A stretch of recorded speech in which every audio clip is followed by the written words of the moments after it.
From the Painted Desert to the Ponderosa Pines, the Grand Canyon State has towns and cities with unique names. So let's hit the road and find out what's in a name, Arizona. Welcome to What's in a Name, Arizona. I'm Brian Webb, and today we visit Globe. We check out the city's history as a mining town, hear some scary ghost stories, and we also check out the city's artistic side, and of course find out how Globe got its name.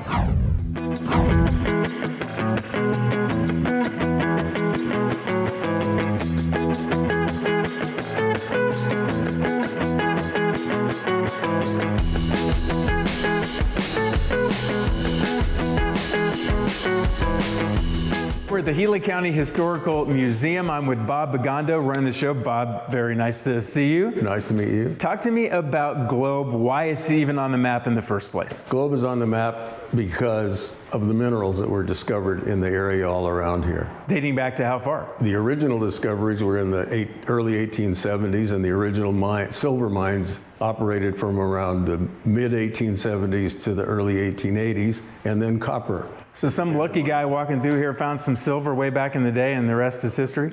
Many lucky guys, yeah. Oh, really? It did well. How much did they pull out of there? Do you have any idea? Millions. Really? Yeah, I have no idea. Big business, though. This building we're in, Bob, tell me about it. It was for the rescues of the mines in the area, right? Yes, at the time this building was built, there were 3 large copper operations, and this building belonged to the mine rescue group that was organized in 1917 to respond to disasters, safety problems at any of the different mines. So they get the alarm, they drive in a truck, kind of like a fire truck, and they put on the masks and go on down and try to save someone. Exactly. And did that happen a lot? Yes, it did. Was it like a crumbling of rock around them, or water? It could have been any number of things. There's any number of things that could kill or hurt a human being at a mine. Yeah. Rock falls, cave-ins in the underground mines, explosions, and then mechanical problems on the surface. Yeah, a dangerous job. Yeah, very dangerous. When did mining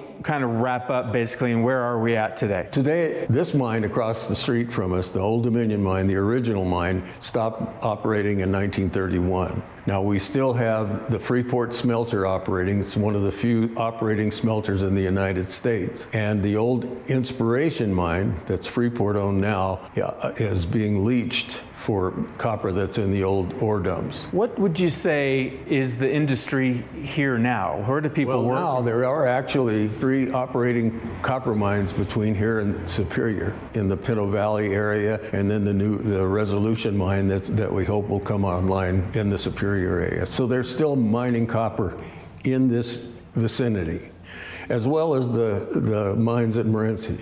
Wow, 100+ years later, huh? Oh, yeah. What about the museum? Talk to people. What should they know when they come here? What are they going to see?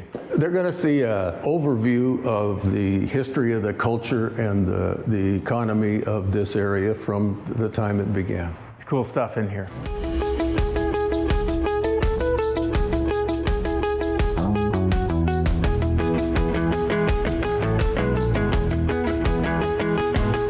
Now the million-dollar question, Bob, how did Globe get its name?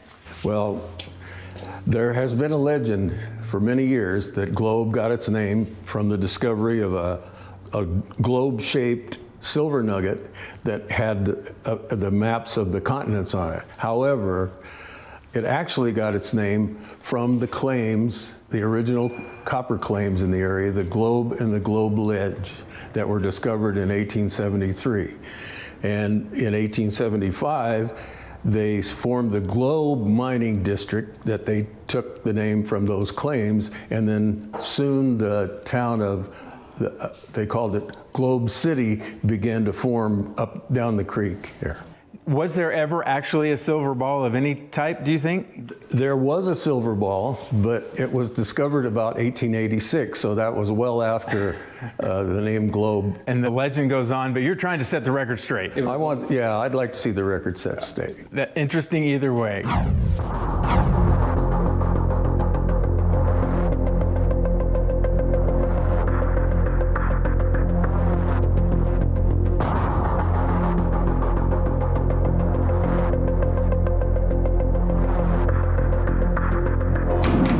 right, now we're at the historic Gila County Jail with Molly Cornwell, our tour guide. Molly, thank you so much. Absolutely, absolutely. Why such an elaborate jail back in the day? What was going on around here? I think they needed to keep people alive to get them to do justice. That is really the need for this facility.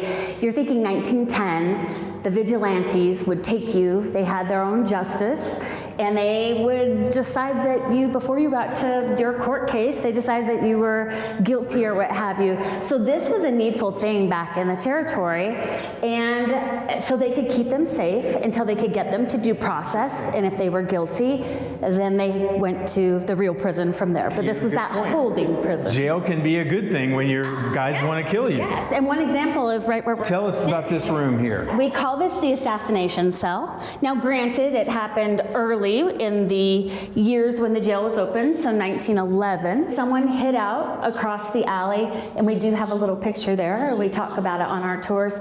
They waited out the night, and they got a shot through both sets of these bars. Wow. And they, hunting kill, essentially took out Kingsley Olds. It was just a few days after the coroner's inquest said they had enough evidence to pursue a case against him for the murder of 2 little girls. But the girls were found unharmed physically, but in a whirlpool. So they might have just jumped in the water, and he had said that somebody was following them on the bank, and they didn't find footprints. He never got his day in court. This was judge, jury, and executioner. The town wanted to take him vigilante style. Sheriff Brimrock Henry Thompson had him hidden up here in the brand new jail in the women's section, guarded by a nurse to keep him alive until he could get to court. But we see that didn't go well for Kingsley here.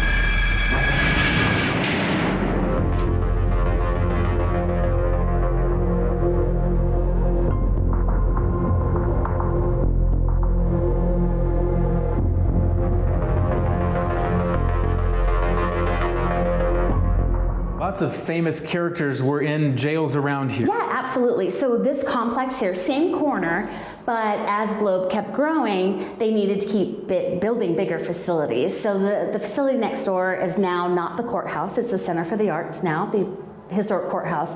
So that opened in 1907. We had a previous courthouse on the site, and that courthouse saw Pearl Hart and Geronimo and Billy the Kid. Apache Kid was actually in that jail before he broke loose and murdered the sheriff on his way to Alcatraz. So yeah, this area definitely was Wild West and crazy, and if you could name all the different things that happened here, it's crazy. We do have walking tours with our actors. I was going to say, and people come here and like now it's kind of a haunted thing, right? Yeah. Stay here and see this jail's very active. We have third-party people come in, so my team can talk about the history, and the third-party people can talk about the paranormal, and they have all the machines. Have you seen anything weird? I have seen a lot of things Really? weird. I think they know I'm in charge, so they're very nice to me. Okay. But even my team, they will kind of like pull on their ears, or you'll see their clothes do things. Our invisible inmates, shall I say, are so used to talking to the ghost hunters. When they don't get anything from these guys that aren't there for them, they start doing things to trick them. They want the attention. People spend the night here, right, on tours? Yes. Would you spend the night here?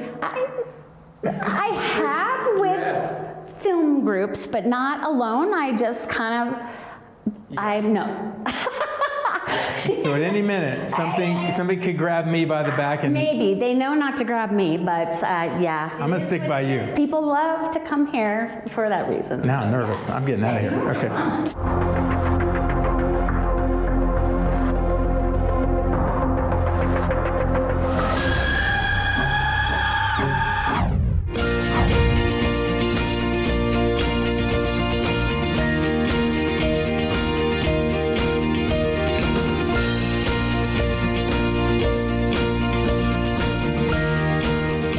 You may not know this, but if you go just off the beaten path in Globe, there are tons of hidden treasures, and who better to tell us than Dr. Thea Wilshire, part of Stairizona. You came up with Stairizona, right? I did, along with my cohort, Regina Ortega. What is Stairizona? Stairizona is a cool urban trail where people get to walk along, and right now we have 99 art installations along it, including ones like these WPA stairs from the 1930s. You said this is your favorite. One of my favorites. favorite? Every Why do single you one's like this different. one? I just love the color. I love the artistry of it. So what's the so these stairs were built in the 1930s. Correct. A work project back then. And in the meantime, you said they kind of hit some disrepair and they needed some love. Yep, they How- did. Then the pandemic comes along. Tell me what happens next. Okay, so we needed hope, so we started looking at public art. And in the midst of doing public art, we lost access to our hiking park and the national forest trails. That's when we shifted to public art on an urban trail. And we started with the first. There's 9 staircases on our route, and we've so far done 8 of them. So they're painted, every single one's different. Some have mosaics, the shorter ones we could afford to mosaic, and then people are like, wait a minute, there's these cool walls between the staircases. So then we started adding those. Who did the design? Who did the work? How did that all happen? We've hired a number of artists, mostly local. It's been really cool to launch people who are spectacularly skilled, who had never been paid before. And now they are professional artists. So now when you come to town, this is a part of the attraction and people can go around town and check out the staircases. Yes, and they can get a map on Globe Miami Times, they can get a map at the Globe Visitor Center, even some of the restaurants in town have them. How inventive. That's very inspirational. Good work.